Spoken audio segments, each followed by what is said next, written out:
Adhuru Gopalakrishnan is regarded as one of the most notable and renowned filmmakers in India. With the release of his first feature film Swayamvaram in 1972, he pioneered the new wave in Malayalam cinema during the 1970s. In a career spanning over 6 decades, Adhuru Gopalakrishnan has made only 12 feature films, each one a triumph of artistic merit and integrity. His movies use the language of emotions and psychology to imbue the tales of ordinary lives with the true gravity of their human burden. Along with Satyajit Ray and Mrinal Sen, Adhuru Gopalakrishnan is one of the most recognized Indian film directors in world cinema. For his films, Adhuru Gopalakrishnan has won the National Film Award 16 times next to only Satyajit Ray and Mrinal Sen, and he has also won the Kerala State Film Award 17 times. He was awarded the state honours Padma Shri in 1984 and the Padma Vibhushan in 2006 by the Government of India, and he received the Dada Saheb Phalke Award in 2004 for his valuable contributions to Indian cinema.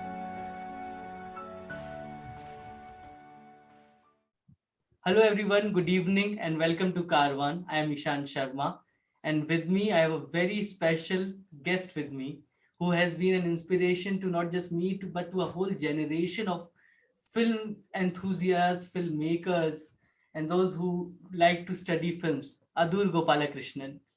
Hello sir, welcome to our conversation. It is truly an honor hosting you this evening. Sir, I'll start with the conversation. The first question that comes to my mind is, can you speak about your early encounters with cinema and theater? Which was the first motion picture that you watched on screen, and what does cinema mean to you? There are too many questions in your proposal, so I'll have to answer one by one. If I remember, if I heard you right, you want me to talk about my early days. Actually, from my childhood, I was very, very um, closely associated with theater as such, and I acted on the stage at the age of, I think, 8 or 9 in the school, in the primary school, in the last year of the primary school. So that's how I started on the stage, and then slowly I started writing my plays, even as a schoolboy. Then, with my friends, I used to stage those plays at home before an audience of family members. So very interestingly, they took us seriously. They never looked at us as child's play. They took us very seriously, and we also took it very seriously because being an actor on the stage had a certain advantage. Your elders and others, you become in those days, children are in large families with so many joint families. You have so many people, members, etc. Normally, children are not looked after the way we are doing today. They get very little attention from the elders. So we have our own life and they have their life. It was like that.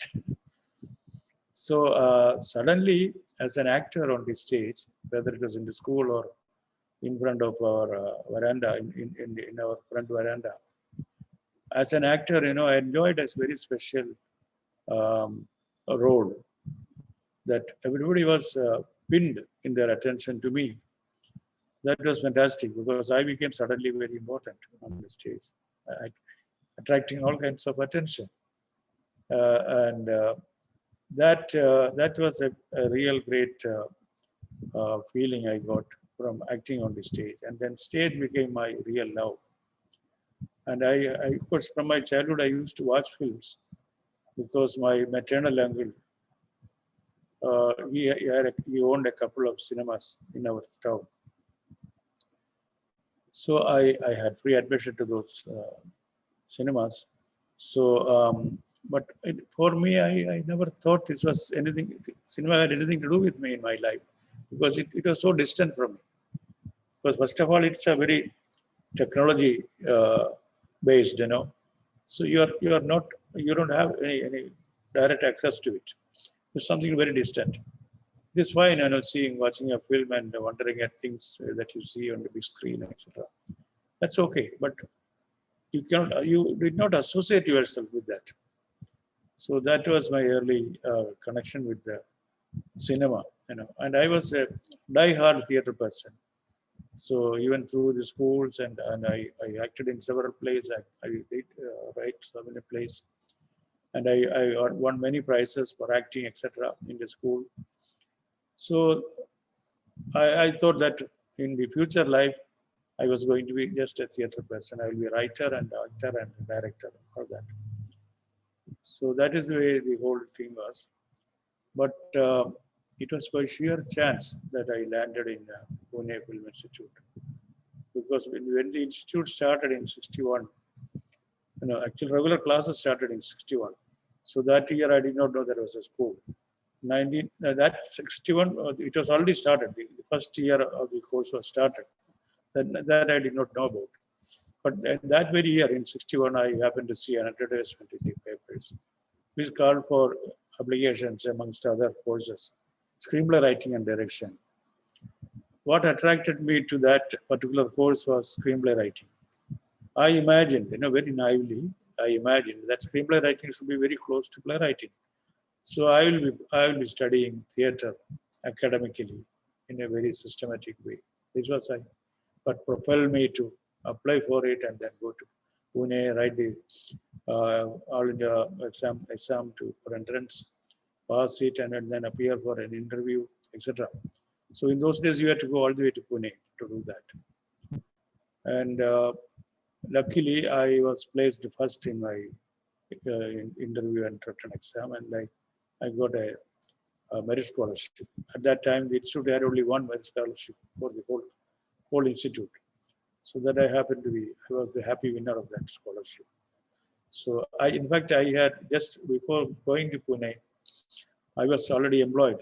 As soon as I passed out of, I studied in the Gandhigram Institute in Madurai, and where I studied at the Rural Institute, basically with an orientation for social work and things like that. So as soon as I passed out of that institute, I got a job. This was a time when it was very, very difficult to get a government job. So I got the job, and then I was very, very pleased because I was not even 20 when I got the job. It was, for that time, it was a good pay, and it was a central government job. So compared to jobs in the state government, central government jobs gave you a pay which is just almost double the thing you will get in the state. So it was very prestigious to be employed in the central government at that time. And all the same, I worked there for a year and a half. I was doing as a statistical investigator. That was my job. So that is collecting information on various things and hundreds of things. This was called the National Sample Survey.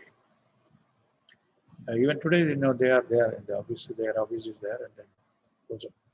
But after a year or so, I told myself, look, you are not going to live your life collecting information and forwarding it to your superiors. That job, that hardly inspired me because even while I was doing this job, I used to come back to Trivandrum where I had my base, and then do plays here, write my own plays, and then present them on the stage, etc. This was going on. But then I was not very happy because at times the job itself became an impediment in my work in the theater. And I was thinking for doing some specialization in theater. That was my thought. So I wanted to find out how National School of Drama. That was again the only school for theater. When I found out that all the tuition is done in Hindi. So anyway, I was not planning to do Hindi theater in Kerala. So I thought it was not a good idea to go to Delhi for that. So this was the background against which I was fascinated by the screenplay writing course. I was not at all struck by any glamour of becoming a director, etc. That was secondary. I was focused only in this writing part, screenplay writing. Of course, at the institute, I came to understand that these are completely different things. The screenplay is not your regular stage play. So this I learned later. There's unlearning. There's a process of unlearning. And the institution, the Pune Institute, if I had not joined there was no question of my becoming a filmmaker. Particularly in 1962, when I joined, institute was hardly known to anyone in this country. They just made entry, Nobody knew about this institute, and nobody in the film industry also, nobody thought that cinema could be taught or learned in a school. So the typical traditional film producers in the field, they had kind of they are ignorant. Of course, they were ignorant about it, and also they could never imagine that somebody studies cinema and then comes to the field to make films. So that was it was difficult. Even after I passed out of the institute, I found it to my great surprise that no one thought that you could make films unless you apprenticed under someone, some major filmmaker in the field, and you followed in somebody's steps. You have no chance of becoming a filmmaker. So you will start as the end assistant, and if you are lucky in your life, you may get a chance by the time you are past 50 or so. So that was the system. This was the system in Hollywood, in fact.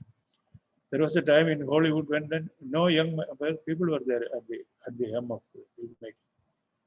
So the same thing everybody else followed the rest of the world. It was impossible to make a film, even with your diploma, first-class diploma, this and that. It did not mean anything. People also did not know at the Film Institute, you had the best training in filmmaking. It was not just a question of reading theory and listening to lectures. It was a practical hands-on training in filmmaking. So this way, although I was equipped with enough knowledge and practice to make films, it was found of no use when I returned back. When I came back to Kerala, it was of no use. So it took my hard 7 years to start and make my first film. That was Swayamvaram, 1972. I passed out in 65. So in these 7 years, of course, I was not sitting idle. I was doing, I actually had studied every other aspect of filmmaking in the institute, but then I started practicing it, photographing myself, making short films, documentaries, recording for them, then editing them. So practically everything about filmmaking, technically I did. That was a time when I prepared myself to do my real film later. So this was also the time when I spent on starting a whole movement in Kerala called Film Society Movement. Film Society Movement was practically something that existed in big cities like Bombay, Delhi, Calcutta, even Madras had a film society. So we started it. I had some other friends of mine who joined with me. We started as a movement in Kerala, and then we started encouraged friends in other towns in Kerala to start societies. We practically lent films and also the program notes, etc. for them. So it was started off as a movement. And I also, even before I started making films, I started writing about cinema very seriously. First of all, there was no serious writing about cinema in the language. So it was in a way, it was a three-pronged approach. One was to make films make people aware at home aware of what is cinema, what is seen as cinema, what is important, what is the importance of cinema. Because cinema did not enjoy any status in the society. Cinema was looked upon as a very inferior kind of art because it is meant for the larger crowds. Unless the crowds enjoy the film, it has no future. But then only you get the money back. So everything was geared to, preening the crowds gathering. So I used to write, kept on writing about cinema. It was almost like spreading the gospel of good cinema. That's what I was doing for a long time. And by 1972, finally, at that time there was no NFDC, there was a Film Finance Corporation, which was called FFC in those days. We took a loan from one of the corporation. Loan was for a small amount, for a lakh and a half rupees. The budget of the film was only 2.5 lakhs. So we had to raise our own funds for this one back, which we did, and then that was the first film. Luckily, the film went on to win all the major awards, international awards, for the film, for the director, for the cinematographer, for the actors. So it was a big event, in fact. That really, one can say, started, it really made a dent in the people's imagination about what is good cinema. And the film also, because of the national awards, in those days, national awards meant that people wanted to see it because all the newspapers wrote about it. There are big headlines, etc. So when the film was released, it became a big success, a commercial success. A film which was not a commercial film became a commercial success because everybody wanted to see it. So that really started the new cinema in Malayalam, because it was not in conformity with anything that happened before in cinema in Kerala. So it was very, very new, and then it was accepted. And then after that, I took my own time, to make this film, because here to make this first film was a long wait of 7 years, etc. Long preparation also, one you can say. It's not a question of waiting for something to happen, but then all the time engaged in promotion of film appreciation, writing on cinema, and I had already made enemies with my writings in the film field, because nobody would like to be ridiculed for what they think are very, very important works. So that happened as a background. In fact, I had seen Padar Panjali while I was studying in the Kalgiram Oral Institute. But I did not understand the film because it was all in those in those days. There were no subtitles, so the film looked very real. That is what attracting me. It was very realistic, and there were no makeup. There was no makeup used for any characters. The old woman looked with all the wrinkles, fantastic. You are looking at real life. So beyond that, I did not enjoy the artistry of the film because I did not follow what they were talking. A lot of it was missing when I saw it first. But when I joined the Film Institute, I saw the film several times. I had this great man as professor of film appreciation, Professor Sadish Bahadur. He was our professor of film appreciation, and he made Padar Panjali our text. So he would screen the film with music, without music, with dialogue, without dialogue, all that. Even just sometimes even only the sound, not the picture. So it was threadbare analyzed. That about you come to know about the compositions in the frames, about the cutting, about the music background score used, etc. So this was great leading.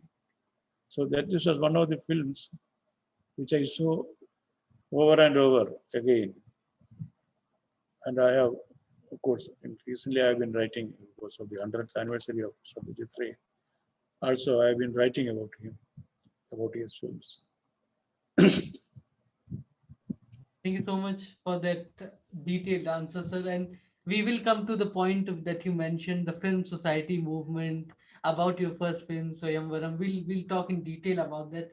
But before that, your first ever film, as the I think it was the dialogue exercise at FTII, where you made your first film with uh, called Light, that starred Mani Kaul, that starred Subhash Ghai, Asrani, and also Sudharani Sharma in the film. So how was that experience of being behind the camera for the first time? No, it's an exercise. It's an exercise that we have to necessarily do. And everybody associated with that making of the film was a student. Cameraman, sound engineer, editor, everybody was a student. So it was, you cannot say, there is excitement about it, but then it is done with all seriousness. Because it was based on a radio play by a very important playwright whom I liked a lot. So this exercise was based on that. But then uh, Mani Kaul much later wrote to me and said, do you remember I was your actor? Then Subhash Ghai also told me, Adur, you must be ashamed of me. I said, no, I am very proud of you. You have become the king of Bombay. I am very happy. You are all all of you have been my actors. So it's a proud thing. Why should I be ashamed? Uh, so Asrani was there, and it was like that. You never know who is going to be what later in your life. There's so many students who made their excellent short films at the time of the second year, final year, and they get good reviews, good appreciation. But then in later years, we don't hear about them. We don't know what happened to them. They just dissipate. It's not a very welcoming industry. It's very difficult to get through. So someone like Subhash Ghai, very quietly he shifted to becoming a director. He studied acting in the Pune Institute. So that came to him. Anyway, that he had the taste of filmmaking uh, as an actor also, you come to learn about filmmaking in the institute. You are part of the whole activity. Mani Kaul, the opposite was there. Mani Kaul came to join the acting course at the institute. When I was doing my first year, he and Asrani, they came to see me because as a student there, senior, came to see me. So Mani Kaul had come to join the acting course. Later, I think when he met Kumar Shah, maybe he changed his mind. In those days, you could do this. You could shift. So it was a good thing he did. He shifted to direction. So these things happen.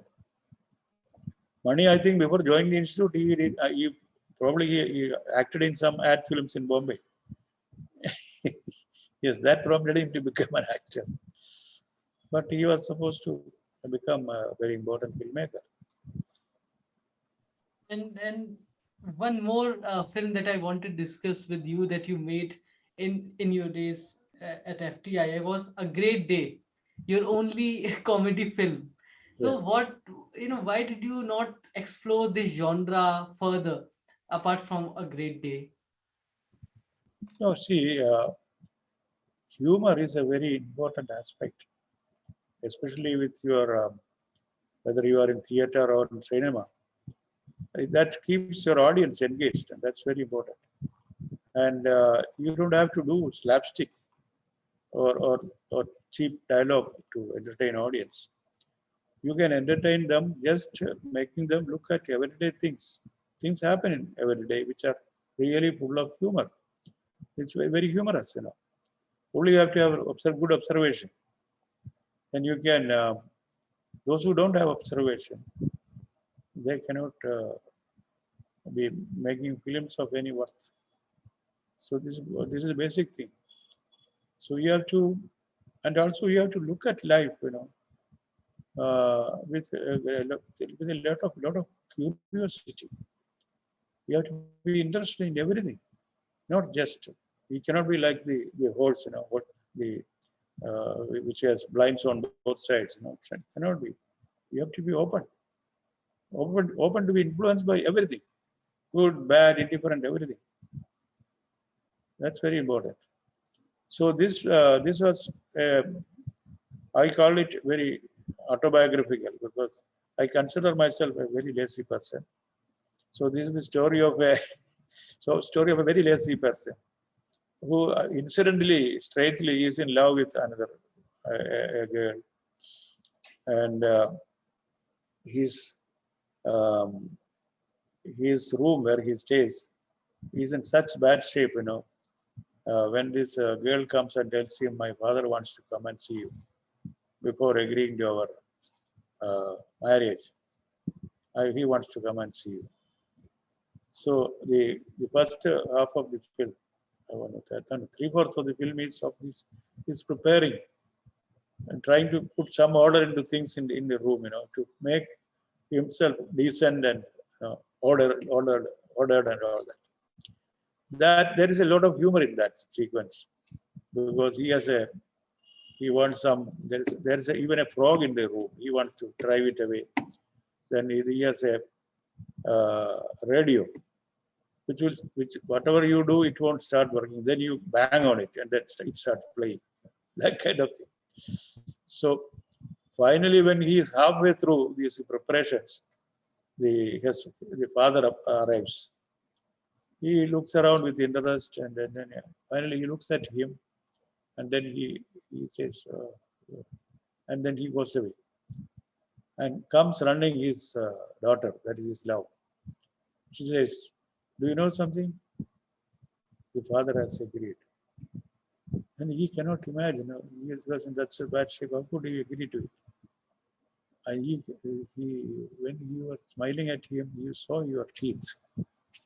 My father is a dentist. Such wonderful teeth you have. That's what, that is the story. A great day.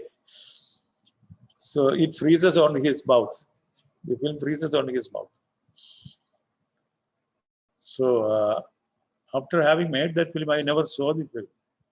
About 45 years later in Pune, when Dr. Anandamurthy was chairman of the institute, there was this international festival with Pune. Pune Film Society, Society was organizing it. Pune, International Film Festival of Pune. So they had shown some of the short films in that. I came to learn that my film was there. So they invited me to that opening function. So at the opening, I told them, as an apology, very apologetically, I told them, look, this is a film. It was an exercise which I did when I was a student here. I have not seen this film in the last 45 years. You have to pardon me, but this is my so-called first work. So I hope. Then I went down, and then we all were sitting. As soon as the film started, everybody, the whole crowd was laughing. They were enjoying every bit of it. Then at the end of it, I thought, yes, okay, it has worked. Then Dr. Anandamurthy told me, I want to take a copy of this film with me. It's a fantastic work. So I said, this is too much. So I enjoyed making the film because I enjoy humor. You see any of the Ray films, you find humor in it, very natural humor that comes very naturally because of his observation of life. It may not be there in the original book he has based it on, but it comes from his work. In his script it comes. So also my films are not devoid of humor. Most of my films are humor, but I don't create a character for humor. There's no comedian as such. Each person, can be with creating comedy. The thing is, it has to look natural. That's very important. It should naturally evolve out of the situation. Uh, Arun sir, Malayalam cinema, is always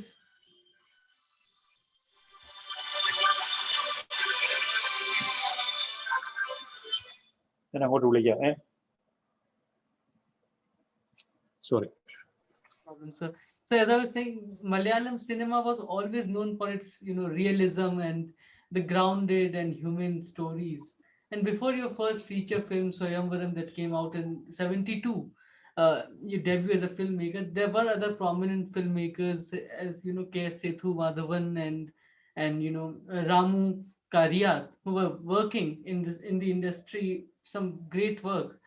But in the '70s, Malayalam industry was quite dominant with films such as for that was following the commercial pattern, that formula films, as they were called, which had the songs and dances in them, and with comic relief such as Adur Bhasi and Bahadur, for example. But Swayamvaram brought that new wave of cinema in Malayalam industry. How was the challenge of making your first film, and especially the finances to make a film? What were the challenges that you faced? I told you, as soon as I came out of the institute, of course, I did not want to go to Bombay like everybody else did, because I wanted to come back to Kerala because my base was Kerala and the Malayalam language. So I wanted to work only here, and through intermediaries, people who knew some producers, I made contact with some people, and it was very frustrating. Their response was very frustrating because then I immediately knew, it did not take long for me to realize that these people will never back you to make a film. So you have to find your own resources, and it was not easy to find resources. Uh, but the Film Finance Corporation, we applied for this loan. My first film had uh, a loan sanctioned by the Film Finance Corporation based on my script and also the crew that was proposed. And and that's how it happened. I was making, of course, documentaries, but most of them are for the film distribution and other governmental institutions. Because in those days, even today, you make a documentary on your own, and there's no way you can show it anywhere. Even TV people, they don't show it. So that is the fate of documentaries. So you have to have a sponsored. You have to have um, work done by for the others. There's no way of doing it on your own. That was the situation. But even after Swayamvaram was made, I used to make documentaries for governmental as well as quasi-governmental institutions. Because documentary also teaches you very, very interesting lessons. Because in documentary, you have to play manifold roles, not one role. You have to be the producer, play the role of a producer. You have to play the role of a financier. You have to role the role of the director, writer. So many things all rolled into one. And where the budget is very low, then you have to do it with your own camera work, and you have to record your sound also yourself, all that. So that was learning as well as earning a livelihood during that period. So documentary has been such helpful, and also you learn the difficult art of uh, frugality, the difficult art of being very, very, very clear about what you want to do and then do it. You need a lot of preparation for that. You have to be fully prepared. You cannot be wasting time. Time is money in cinema, as elsewhere, because you spend a lot of time with the whole crew around, and then you do not know what to do next. Then you are wasting your time.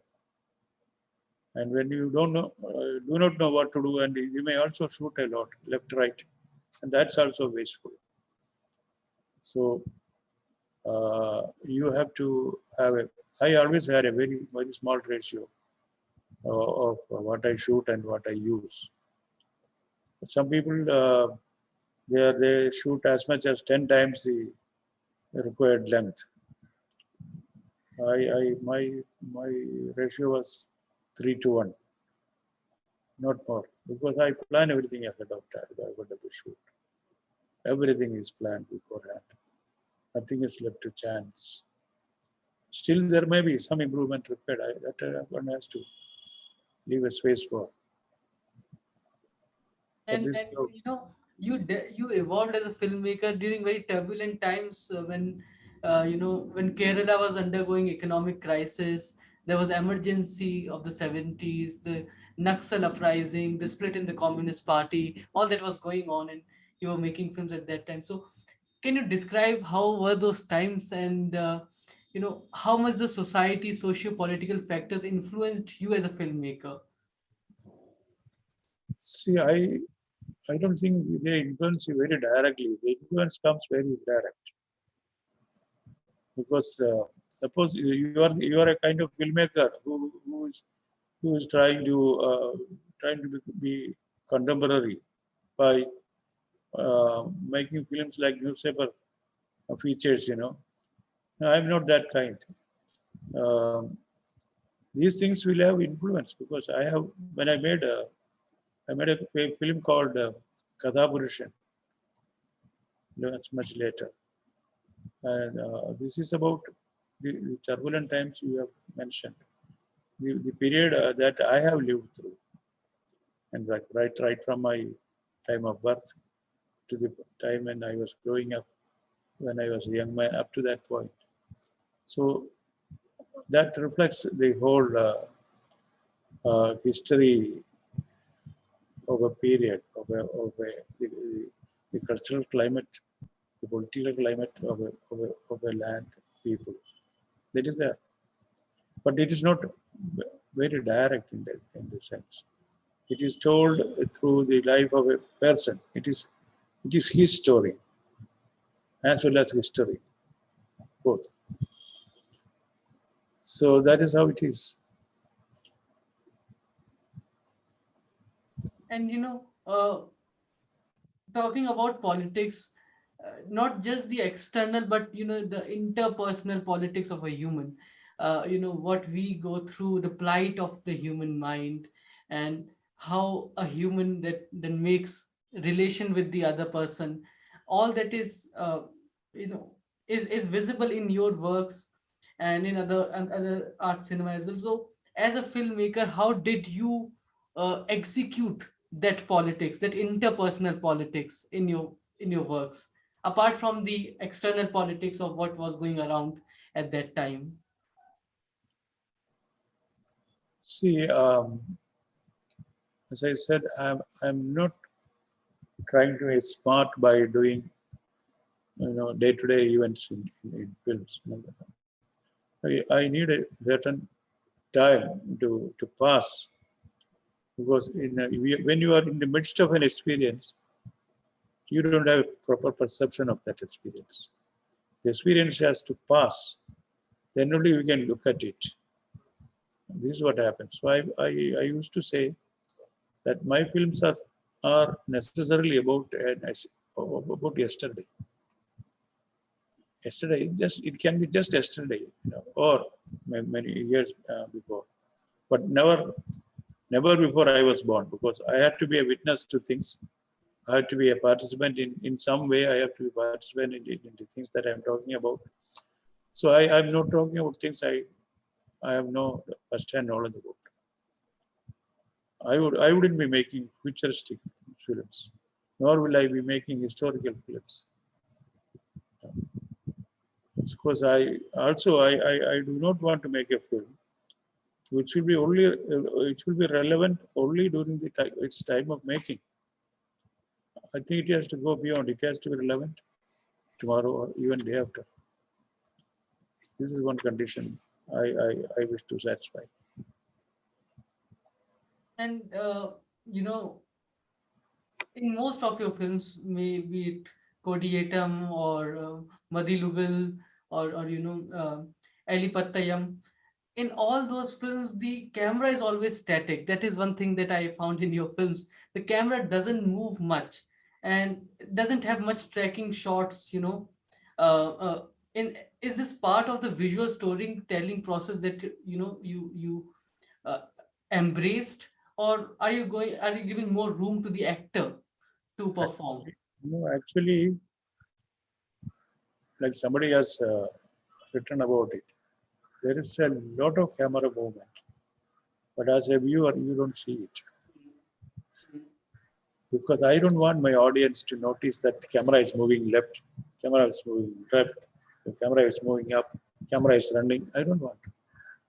I don't want the audience to feel that. I am trying to. I am for me my characters. You have to understand the characters. You have to look at the composition of a shot, and I am trying to make you think about all this and I learn many things at the same time.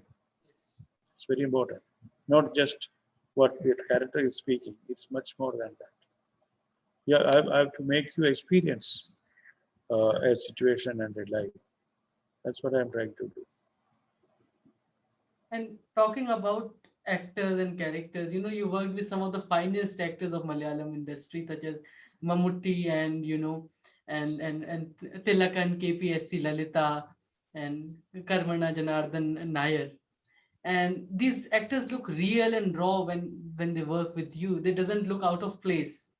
An actor like Mammootty, who is also big superstar in the industry, in Malayalam cinema, looks and behave like Vaika Muhammad Bashir, or Bhaskar Patelkar, uh, Patelar, sorry, Patelar, and Dr. Balu.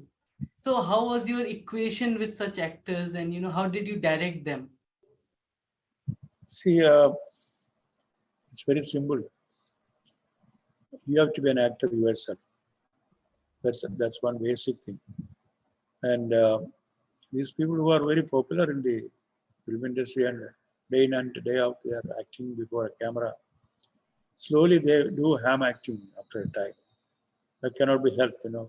They are and they are working with lesser people, lesser than the actor. Most of these films get materialized because the actor has signed his contract. So it doesn't start from a script written or some filmmaker wants to make a film, etc. It's not like that. It's the other way.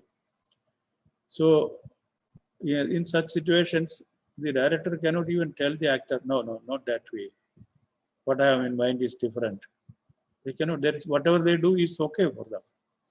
That's what happens in the popular industry, where the unless the filmmaker is very particular about entering into a character, etc., then it is different.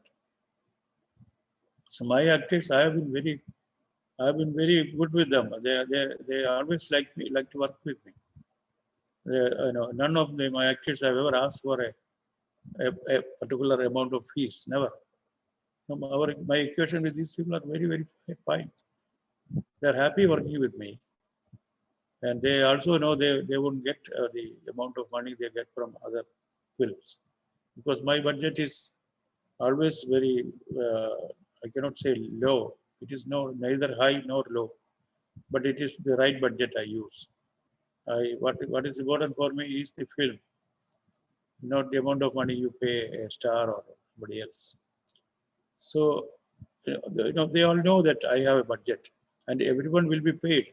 Nobody will be cheated.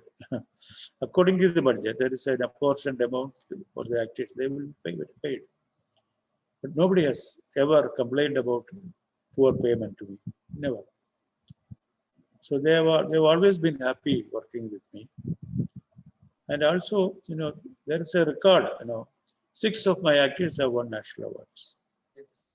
Out of my 12 films, 6 of the actors have won national awards for best performance.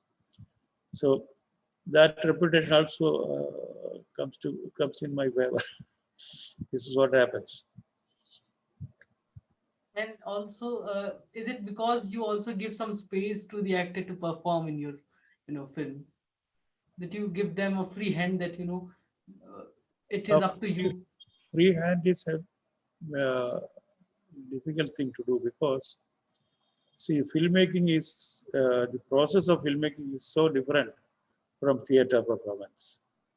There, the actor has the continuity with him, and then he performs before an audience. And with small, with every new performance, with every new staging of a play, there will be something different. Some nuances will be different with a different audience. So this happens in a play, but in cinema, I keep telling them, you are acting to me, not to an audience. There is no audience before you.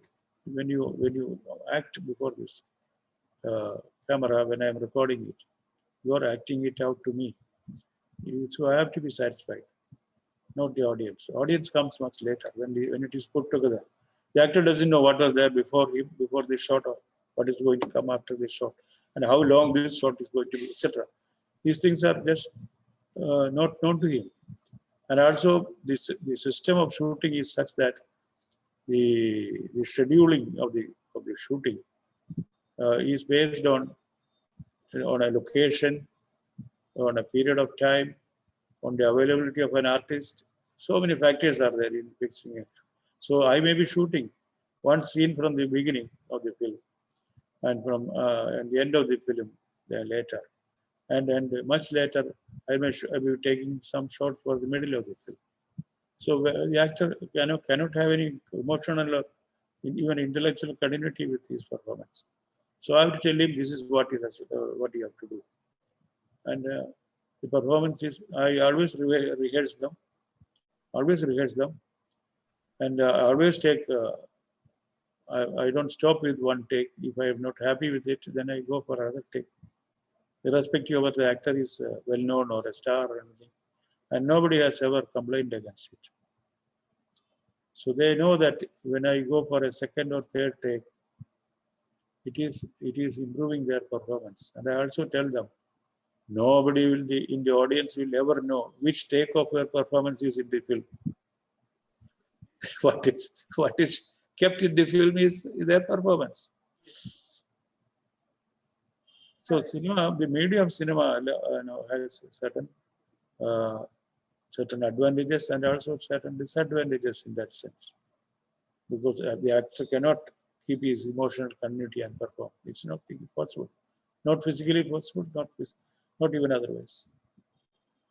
And a question relating to this that comes to my mind is that your film doesn't follow the conventional screenplay structure, of which includes, inciting incidents and no point of return or twist before an interval block in that sense. So, what I observed while watching Madilugal, where the relationship of Vaikam, Mohammad Bashir, and Naraini was shown, almost towards the second half of the film, and which was the main crux of the film, by the way. So how do you decide the story's journey from the beginning to the mid and to the end, that you were also mentioning? Actually,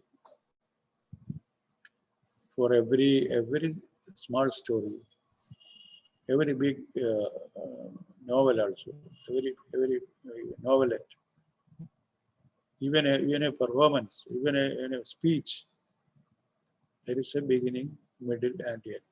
Yes. This is very latent in everything that you do. If you don't have it, and then like Godard said, it is not necessarily not in the same order. It may be the order may be different, but then again you have to have a beginning, middle, and end. That is part of any creation, in fact. Any theater performance, any play, any novel, any story. You have to have these three things. Very important. But at the same time, it need not be too obvious. So some people, and after my shooting is over, they don't tell me. They have told others. I never imagined. I don't know when the climax was. For they are so used to a big, explosive sequence, as the climax. They imagine that there will be something like that. It is no. So a friend of my friends who have been working with me, they told them it seems it was all over. without your knowing the climax has passed. So it happens. And there have been masters like Ozu, particularly, where he doesn't ever, uh, of course, he doesn't move the camera at all. That is, even factually, he doesn't move the camera at all. It's a steady camera. But I'm not like doing that. I don't do that. When somebody is walking, I walk with the camera with him. When he is running, I run with the person. But I cannot be doing antics with my camera. That's what I don't do. So I don't want to attract the audience attention to this technology and techniques. That's not proper according to me.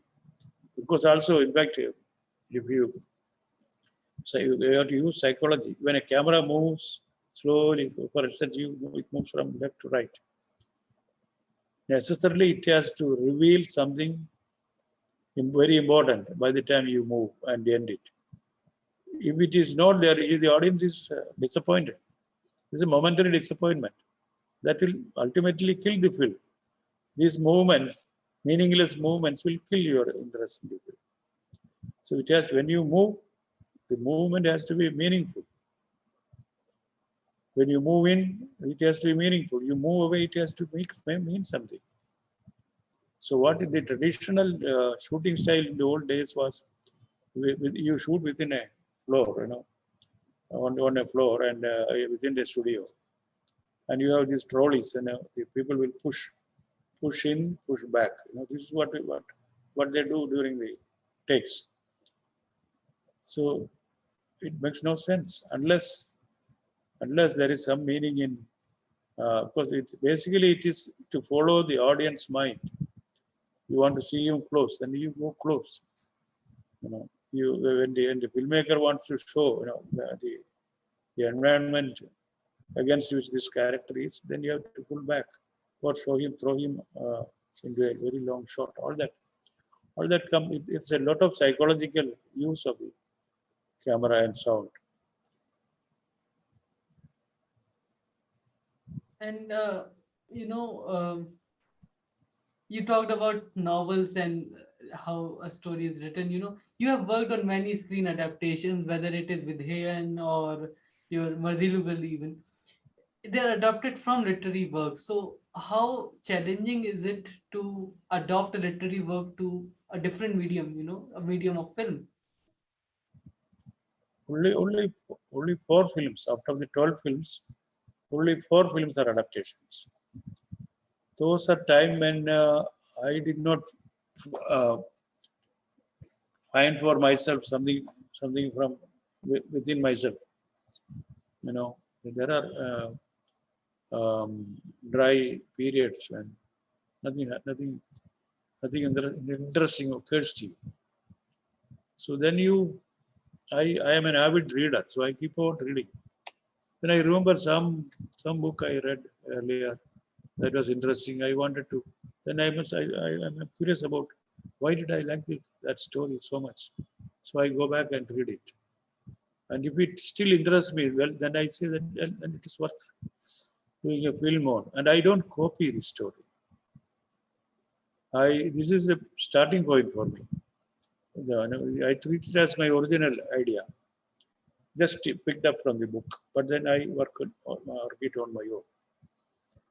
That's why I do this, and I don't feel obliged that I should, as they say, should do justice to the author. I don't believe in that. I have to do justice to myself. The author has written it, his work, nobody will tamper with it. It is there. So you have borrowed an inspiration, and then you have made it your own. You have taken it within your system, and then you are working on your own. That's how I done.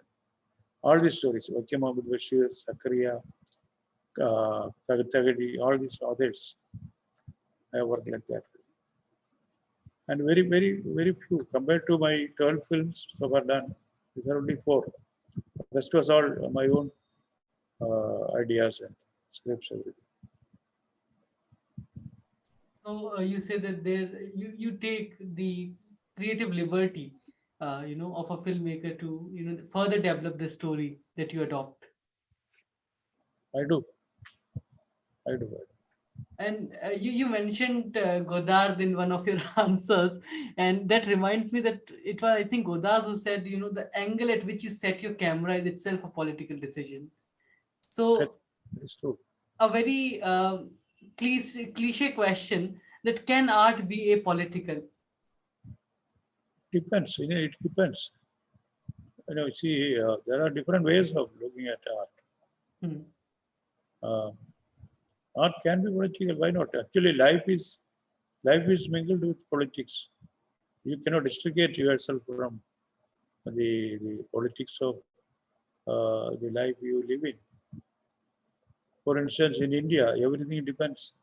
Everybody's life depends on the kind of politics that is there at the center of the state, and you are also influenced by the politics of the states, the provinces where you live.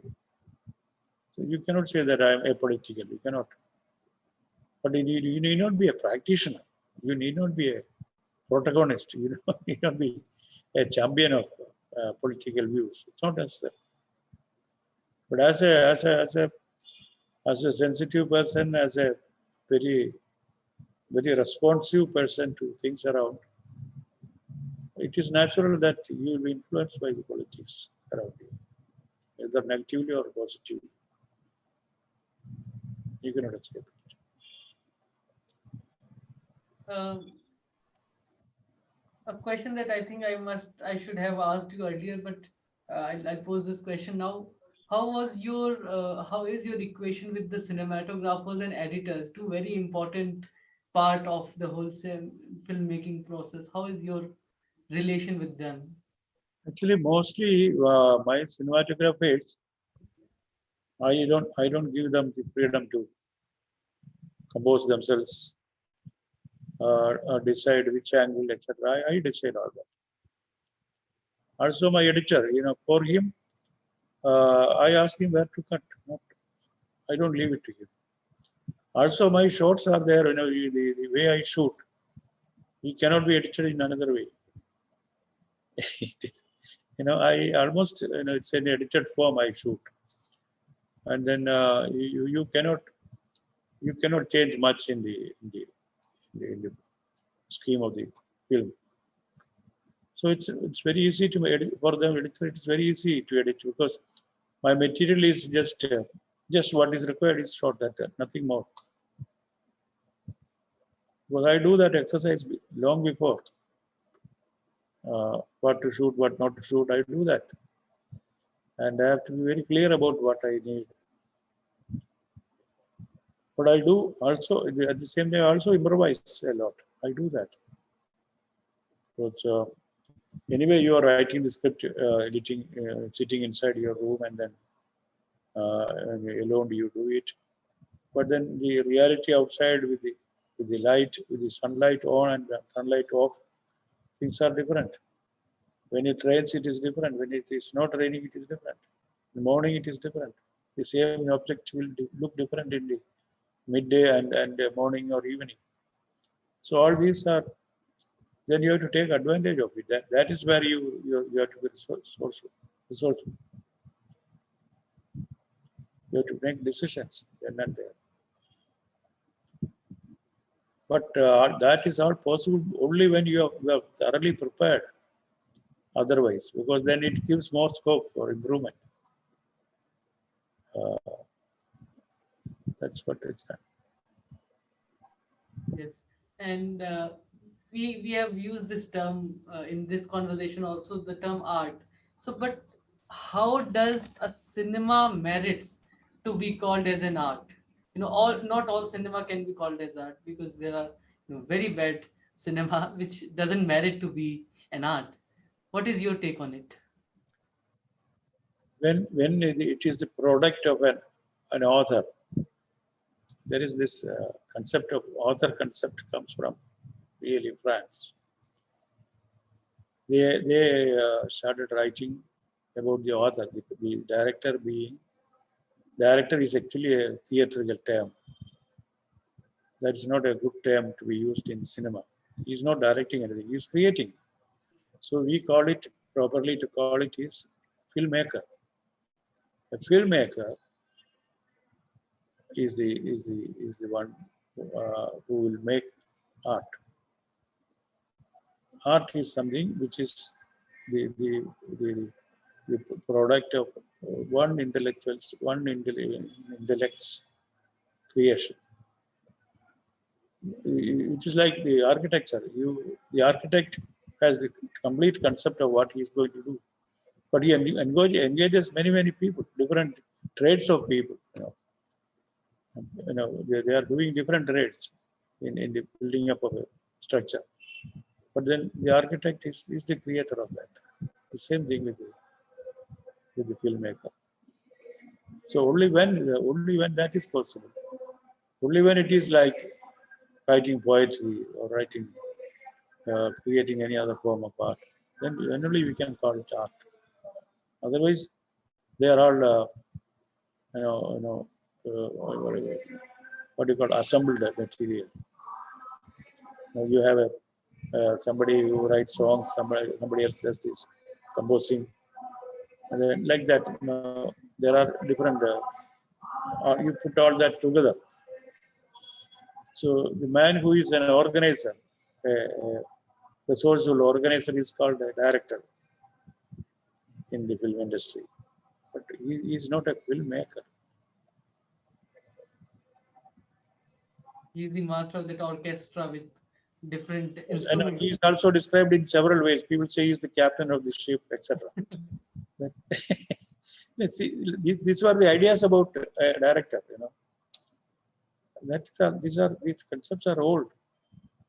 Ever since this author concept came, it is so different. It is very European concept. It's a very European concept. In fact, it's the French people who introduced it and then theorized it also. And films are always distinguished between commercial and art, and I think this term art cinema must be defined beforehand, before distinguishing films between art and commercial, that we do very often. So what is your definition of an art cinema? In the film industry, when a film makes a lot of money, it's called a commercial film. When it is a commercial flop, they call it art. So it has come to equate. It has come to equate. The art cinema has been equated with flops. See, this is what is happening. They don't realize that the film being artistic, a very artistic film can have very little appeal to the general audience. It can also sometimes appeal to the huge crowds. That's what Chaplin's films are about. They are always a popular art form in terms of particularly Chaplin's silent era films. They are great. They are forever. They are great art. He himself directs. He himself acts. He himself uh, designs everything. And there have been stories about Chaplin being hired by the studios. Chaplin goes one morning, and then sits there for hours together. Sometimes for different shifts, nothing occurs to him. So they are all waiting for some great thoughts come to him, so that he can do it. Now they are very patiently waiting because they are real commercial success. Nobody cared about the art part, but then they are real commercially successful films. And much later only, it was a big bet, by Chaplin at that time. Much later, people found out that it was great art, great miming, great, a great mind behind it. And one of my favorite films of Chaplin is The Kid. It talks about himself, actually. It's the early life of Chaplin himself. It's one of the greatest films I have seen. But it talks about real life. So, and about the underdog also, always. He plays the underdog all the time. So it has all come from his childhood. Before he made it in Hollywood, big way, it was like that. And how do you see the coming up of art cinema in India? Since the 50s and 40s. Between the Yeah. So the question is, how do you see the coming up? How was that process of coming up of the art cinema in India with Satyajit Ray, Mrinal Sen, Ghatak? yeah, because those three filmmakers have been really great. Now, we had to learn from them. Uh, the that was the introduction of the real cinema with them with their work, particularly Ray, Khatak, and a little later Manal Sen. All the three stalwarts of cinema. No, we all owe a lot to them.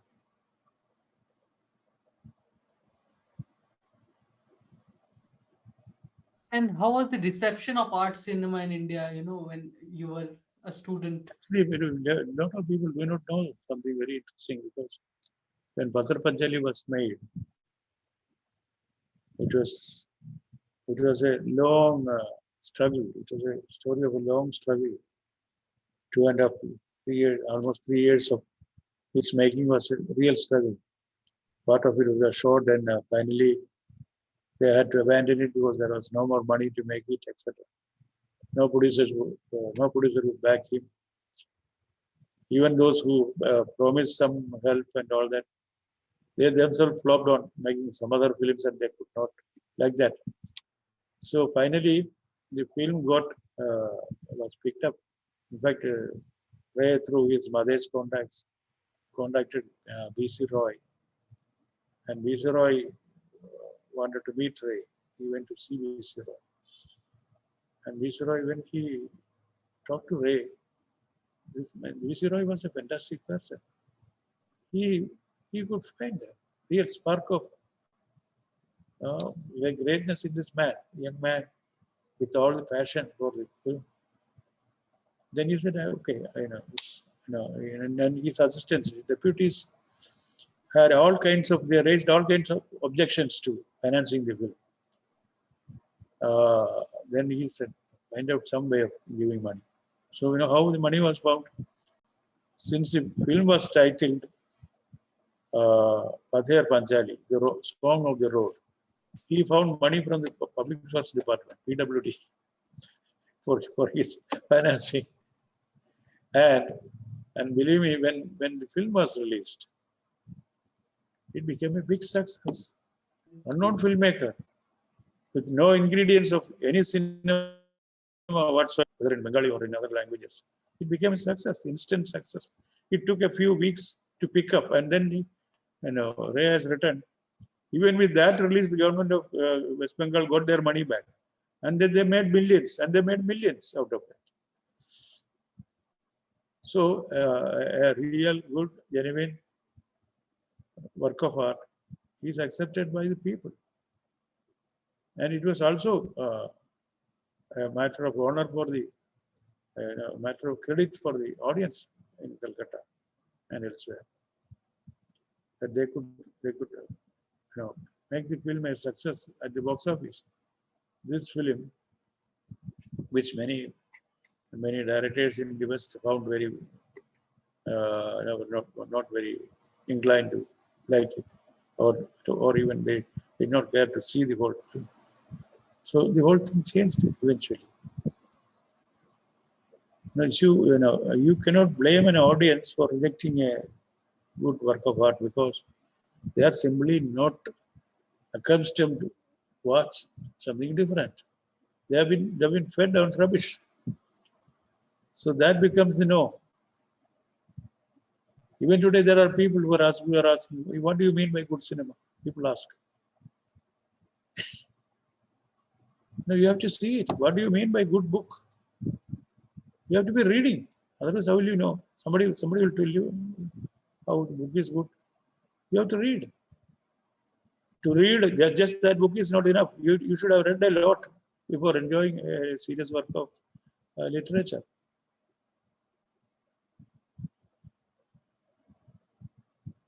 And my next question was, what do you mean by good films?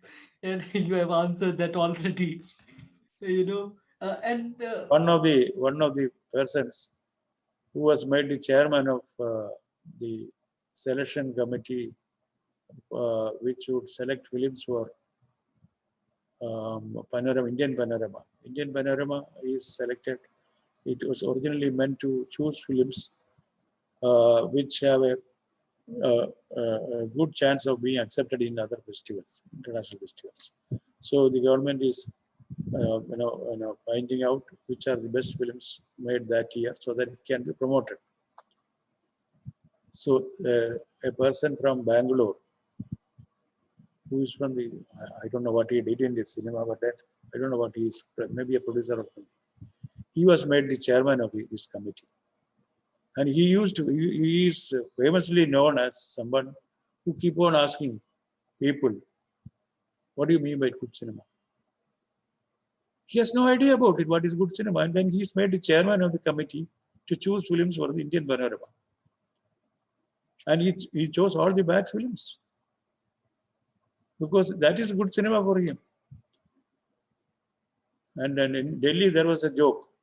With all those rejections of that year's Indian Panorama, they could do a festival in Delhi. They were planning all the rejects. It was a joke. So in this country, anything passes. Unfortunately. and when we were talking about art cinema, I consider art cinema as an umbrella term for all the processes that were going on, the coming up of institutions like Finance Corporation, the National Archives, the Film Archives, and FTII, which was earlier Film Institute. All these were coming up. Also, there was this whole, saying that good film make good citizens, and that was going on in that era. Also, the coming of the film societies. We were talking about film societies in the beginning. You and your friends made the Chitralekha Film Society. So, can you talk about the film society movement in detail? No, I told you already. Actually, we owe it to the vision of Jawaharlal Nehru. When he was a great visionary. When he became the prime minister, he made several decisions in the area of culture and arts. One was to set up the Sangeetnada Academy, the Sahitya Academy, the Lalitagala Academy, and then academies in all the states, on their own, the state academies, the central academies. And then he, like that, he then even reorganization of the states on the basis of language, so that the literature would flourish. That was the idea, which really happened. Some unknown languages before, and suddenly came to the fore. There have been good writers. They got so much confidence in their own language. All these things, in several areas. And then he felt, at the international level, Indian cinema is nowhere. Why? We have not done enough. We have to do so. That's how he appointed a committee under S.K. Patil. And Patil and his group, they went a committee went into made an inquiry about the situation of cinema, and they proposed very interesting proposals they made. One was the setting up of the Film Institute. Second was the Film Finance Corporation. The third was the National Film Archive. Then the international film festivals. Our filmmakers, future filmmakers, should see the best of world cinema.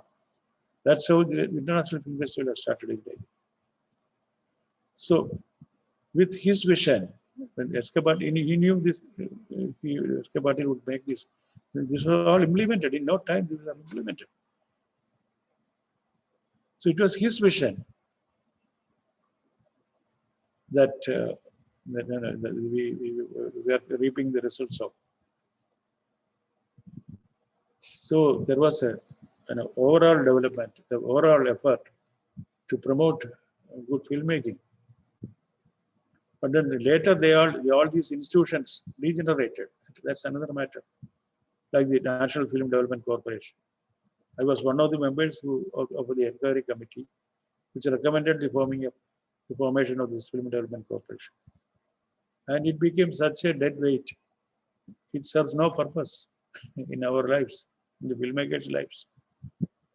It sank with all their officialdom. And then also the lack of vision on the part of the successive governments.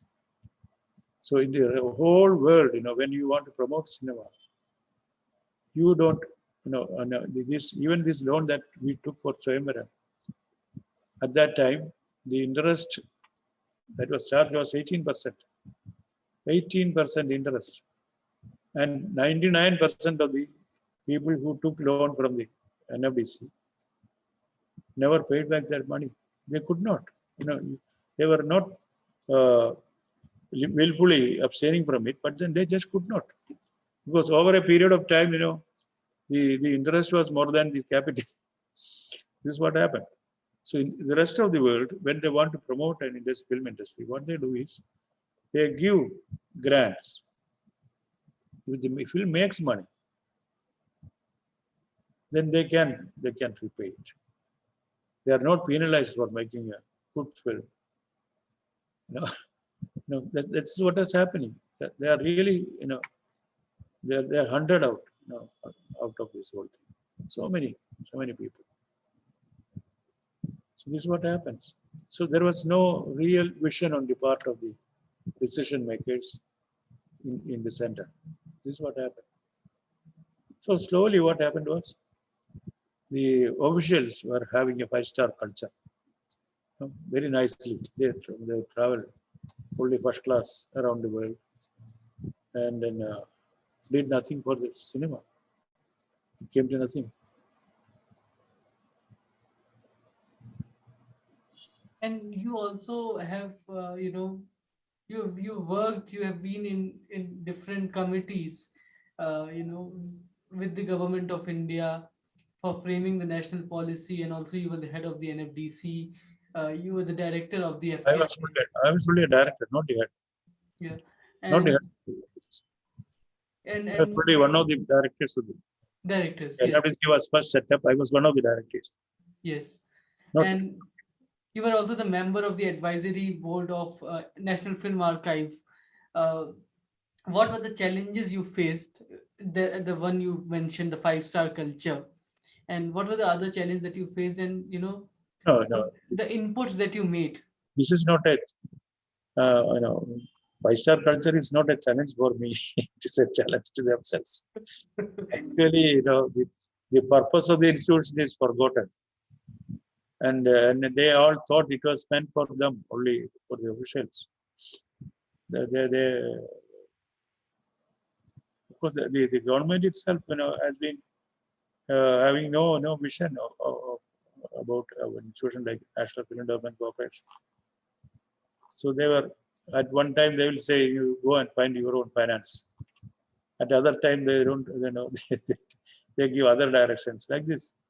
The lack of proper understanding of these things, at the center, caused all the problem.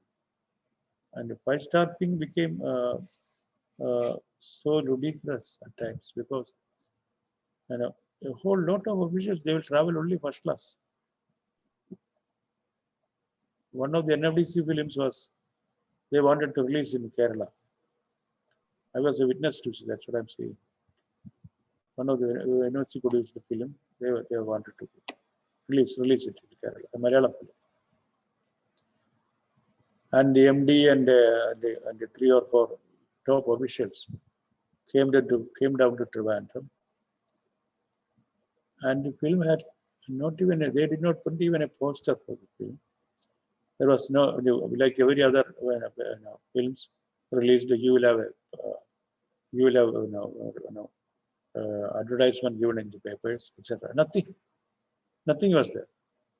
So they did not, even when they were doing a press conference in Trivandrum, and none of them even carried a pamphlet about the film. So they looked at each other. None of them ever cared. They just came. They have spent so much money, so many of them traveling up and down from Bombay to this place. With that money, the film, they could have done a poster. They could have, with that money, they could have put an advertisement in the paper. Nothing. This is what I said. The culture was purely five-star. But for what? For themselves.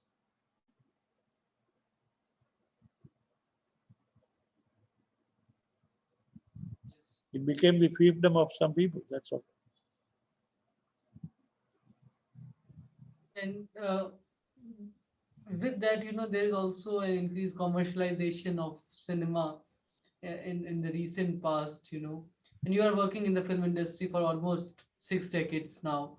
Malayalam cinema has evolved over these years, but back in the 20s, the early 2000s, when quality of film deteriorated and mediocre films were being produced, and certain films were labeled as soft porn at that time, in theaters. But from 2010, Malayalam cinema changed the films that we are watching now, uh, and they are characterized as very fresh, unusual themes, and new narrative techniques. So, how do you see this evolution of Malayalam cinema? You- So presently, something good is happening. There are a few filmmakers now, young filmmakers, who are trying to do new things. To start with new subjects, new treatments. They are definitely influenced more. All of them are not film institute graduates. They have just learned the craft on their own. It's very interesting. But very interesting films are being made these days. Some of them are trained. Not all of them. They have done their own self training, self learning. Something very good is happening. They are not great films, but then they are just being different is something. That's what how I look at it. It used to be very routine otherwise. There was no change from the track.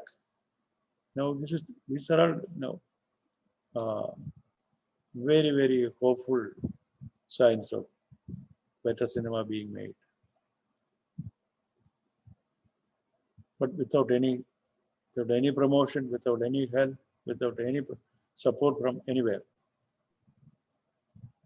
That's the interesting part. How do you see the cinema of the past, for say 80s, 90s, and early 2000s? Where in India as a whole, you mean? Yeah, in India in general, and in particular the Malayalam cinema. No, generally, it was in a rut, in fact, for a long time. The last 10 years, things have slowly changing. You notice that things have been changing. That's very good. It was very frustrating before, but now there is some hope. And are you watching cinema currently? Do you watch cinema on the OTT platforms? I don't watch OTT. Because there are some, I think, some new experiments that are being done on OTT, because I think it allows the filmmaker more liberty than the mainstream film. Uh, so when we were talking about cinema being very commercial, and just now, how do you evaluate this commercialization process of cinema that we are witnessing for quite some time, and its impact on the creative process of a filmmaker? No, see, well, commercialization is, you compromise. That's what commercialization does. If you are an artist, and if you make uh, adjustments, you make concessions, you become a slave to certain things. Even for popularity, you do a particular, bring in a particular element. Now that's how it works. But then a, a, a true artist will not do that. He will have faith in himself. He will have faith in his audience. It's very important. So those who make concessions, those who make all sorts of agreements and all sorts of submissions, they make success at the box office because there's a formula. The formula is always in the Malayalam film industry. There was a almost an unwritten rule that the farther a film is from the real life lived by people, the better chance for success. That was the theory. People have been propounding that theory. So we find it appalling, to have that kind of theories and approaches. It's appalling. What is the function of the art? That's the first question you should ask. Why should we be entertained? What is the function of entertainment? It should really, make you think about yourself, about the society you live in, you know, about others, about oneself. It's very, very important. If it is wasting your time in the name of entertainment, that is no entertainment. That's a waste of your time. Time is very valuable. You They say time pass, That's very, it is done. The concept is for people who do not want to do a thing. We just sit down and they do nothing. It is meant for them time pass. They don't know how to spend the time. They have no interest in anything. They don't read. They don't listen to music. They don't do this and that. They are not interested in other people also. They need time pass. That is very true. You know, I think the concept. A question that I must ask is, what did the role of film societies? What was the role of the film societies? In society, uh, talking, because they used to talk about. They had discussions about good films. They had discussions about films that were being made in say France, in say Russia, in other countries. So what was the role that the film societies play? And now, because we do not see film societies being active in the society, how do you see the degradation of films? No, in the past, the only opportunity of watching films from other languages, other countries, was when it is imported into India and it's distributed through commercial channels. The only films other than our own language films was the Hollywood films. There was no other film. We had no chance of seeing any film made outside US. You never saw any film, even English films you are not watching. But then we have hardly seen any European films for that matter.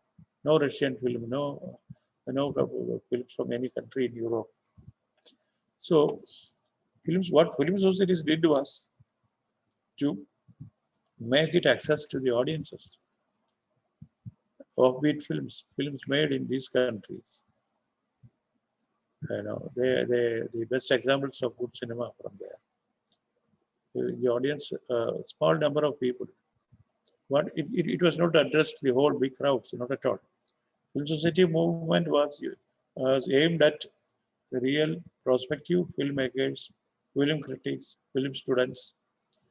It is meant to a coterie of the audiences, not everybody. So that from there, that a nucleus will be formed of thinking people. And I know because of the film societies, many people Many young people went to film institute to study cinema. Otherwise, they had not heard about it. They were inspired by these films. So that today you can download a film and watch it. The electronics medium has developed so much that you can download a film and see it. There are several channels, legitimate and illegitimate, but we can watch films. Even my films are pirated and shown on several of these international channels. I don't object to it because that's one way of their watching my films. I don't stop them. So many people write to me about doubts, there's questions about and all that. I ask them, where did you see it? On internet, on YouTube. I said, okay, you see it. Somebody else is making money out of it anyway.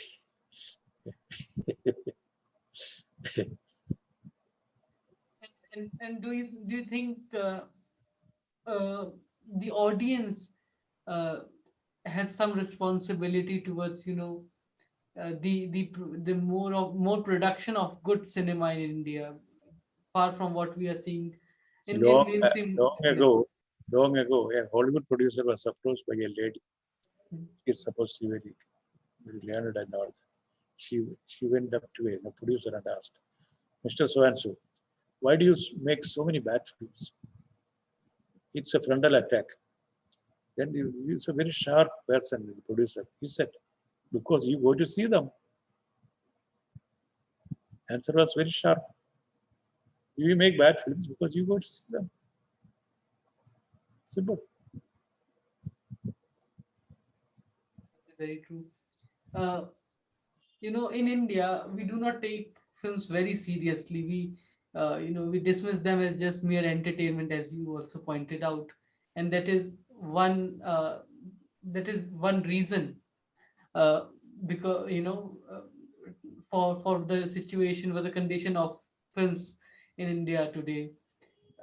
We all Film as a heritage is also very important to us.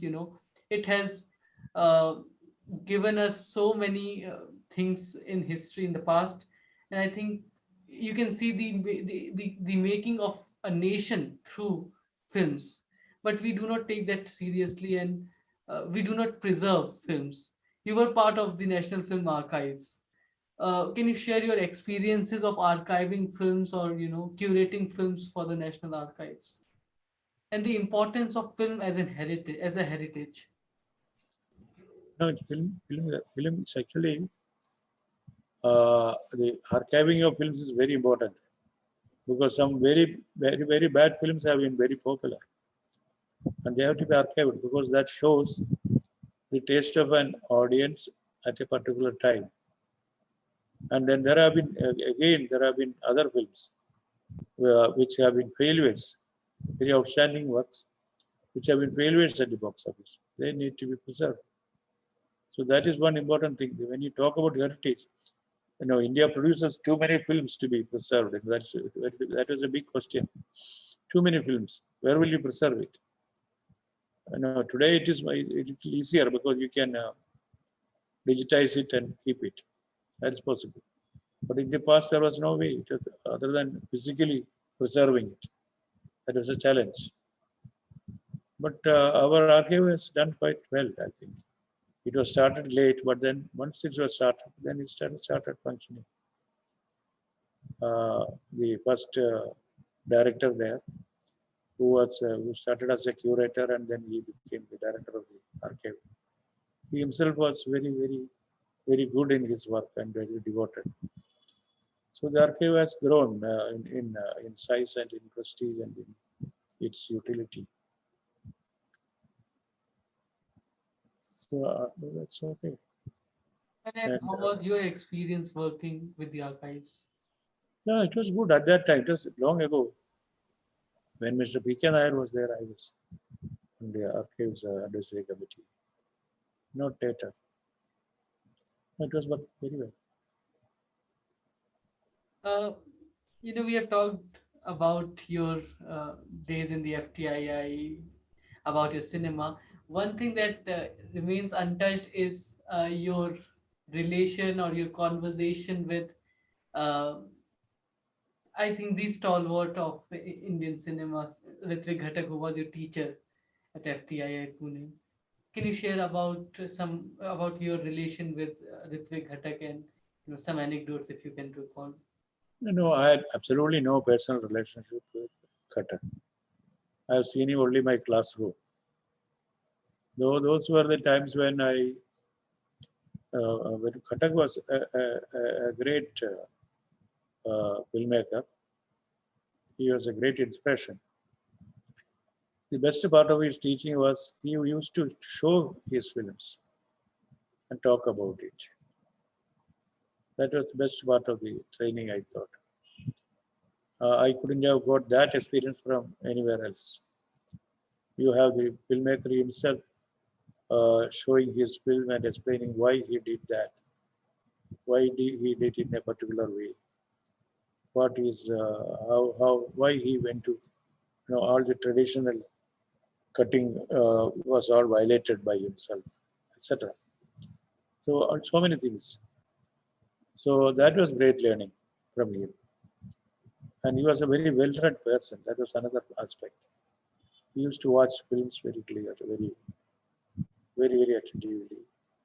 He used to know so many filmmakers from their work. So his presence was very inspiring in the institute. But I had no personal contact with him. Uh, when I had, many of my juniors, particularly Mani Kaul and Kumar Sahni, they used to be spend time with him. Uh, but when I had a free time, I would rather go to the library and read. That was my habit. Not because maybe I was very shy to go and talk to my teachers. Even today, I'm not very outgoing.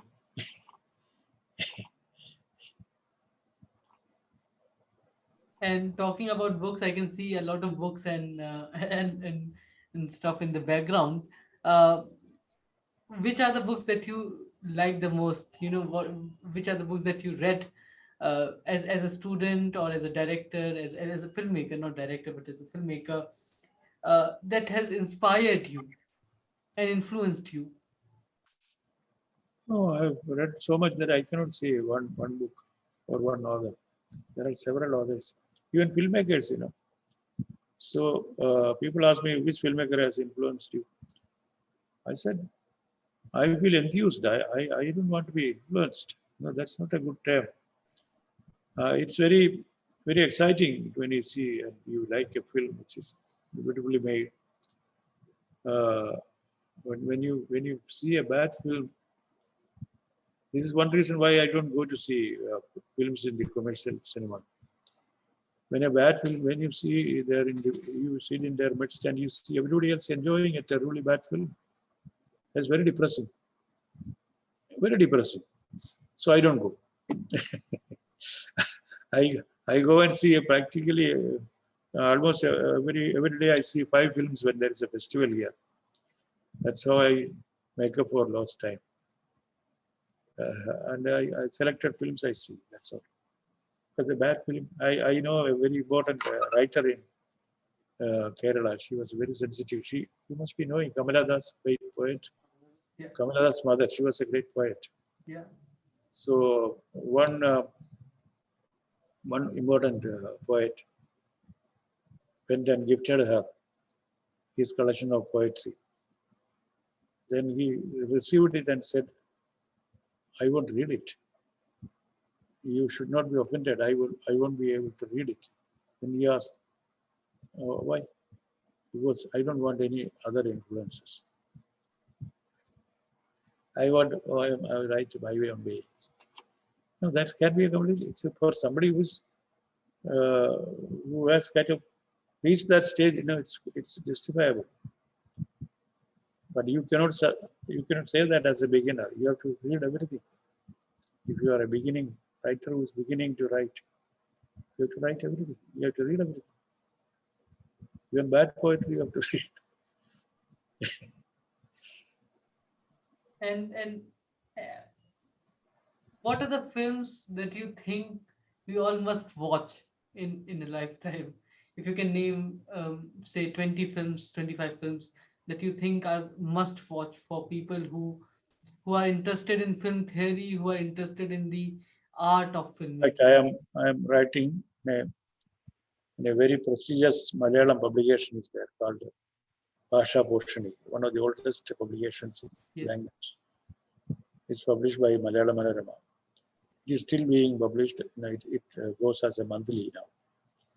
And I have been writing for the last 2 years about my journey through cinema. So where I write about so many uh, outstanding works that I have seen. And uh, so there are so many films which I have loved.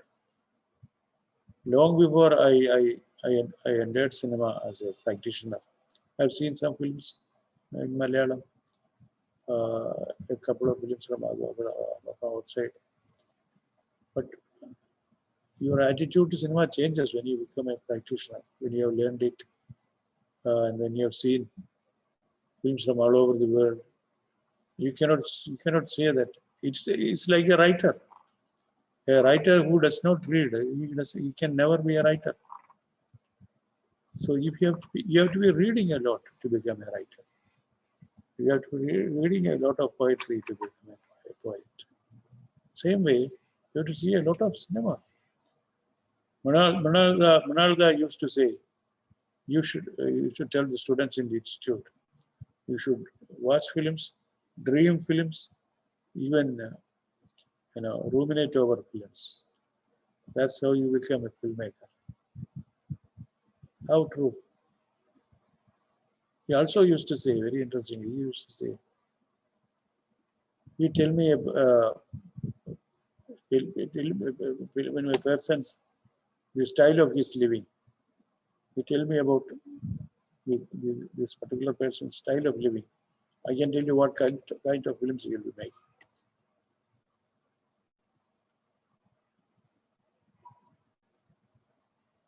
That's true.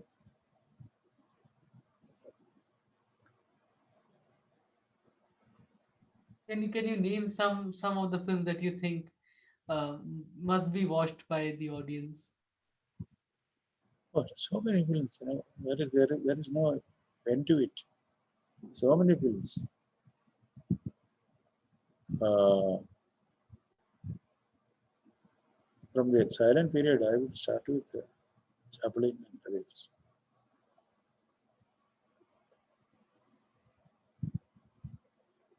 And there have been great masters all through the history from different continents, from different countries. No, if you want to be a filmmaker, if you want to have a future of filmmaking in your life, then you have to be you see these films. Very important. See, this is the facility you get in a film institute, more than all the classes, teaching, and all that. Your exposure to these things. That's very important. In a different way, in a very limited way, you also get it through film societies. Film societies have become less popular now because it used to be the only chance of your having to you're having access to world cinema in those days. Today, you can download it and see it. You have all these what do you call portals and other things where you get to see these films. You pay a fee and you can choose films and see. Without paying also we can see. There are sites like that. That is one reason. So two last questions before we wrap up our conversation. One question is, what do you think were the reasons for the decline of the radical and the art cinema in India? Do you think the absence of film societies or discussions on good films led to the decline? And what do you think were the reasons? And then the last question is, It's a very long question, but to summarize your journey as a filmmaker, what were the learnings, unlearnings, and relearnings uh, in your career, in your journey as a filmmaker?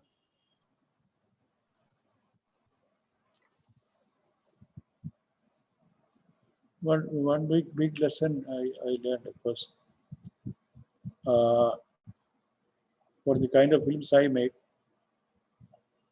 very many, once in a while, some producers approach me to make a film. They are not regular producers. They're just simply fascinated by the national awards and things like that. So I tell them, I cannot give you any guarantee for this film doing well in the box office. Nor can I give you any promise of getting any national award or other awards.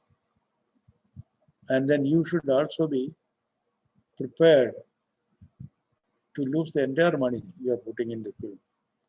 Can you afford it?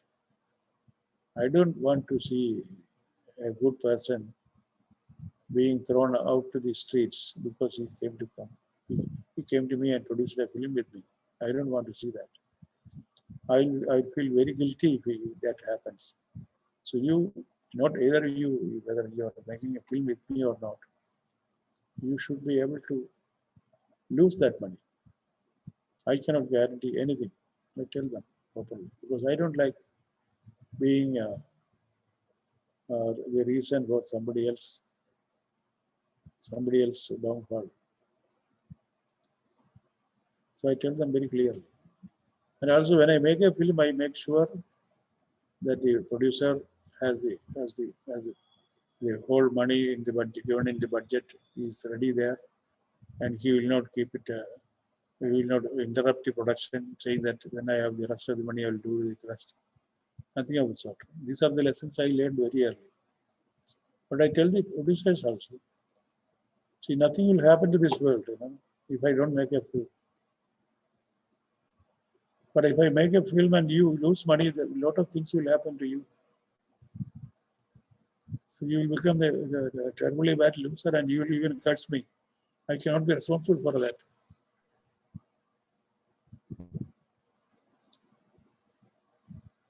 My earlier film, it may have earned a prize, an award, we may have brought back the money and some profit, etc. But that's no guarantee for the next film I'm making. Never. So this is one great lesson I learned. And then another great lesson I've learned is never compromise. Never compromise. I've not done it. I've never compromised in my life. At least in making films, I've not compromised. So this one lesson I will learn, hard lesson I will learn, never compromise. Because I don't want to feel unhappy about what I did before. So, I don't want to have any regrets about what I did before. Every time I made a film, I made the best film I could make at that time. So I put in my best efforts into it, my heart and soul into it. That's why I make my films.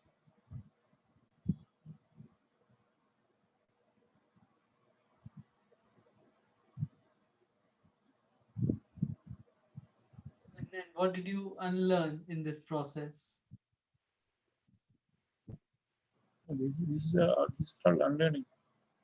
So, I always tell my friends the the uh, the the the, the, the knowledge of somebody having money and approaching you to make a film, that doesn't push me to make a film, not at all.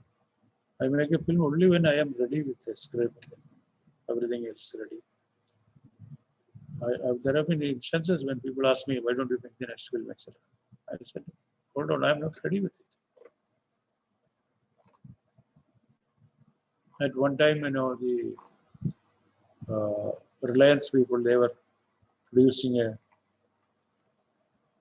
uh, films from in different languages in different areas, from Calcutta, from Bombay, from Karnataka and Kerala. So I was one of the first people to be approached to make this film. Then they said that they are a person who is financing the executive will come down to Trivandrum to make it.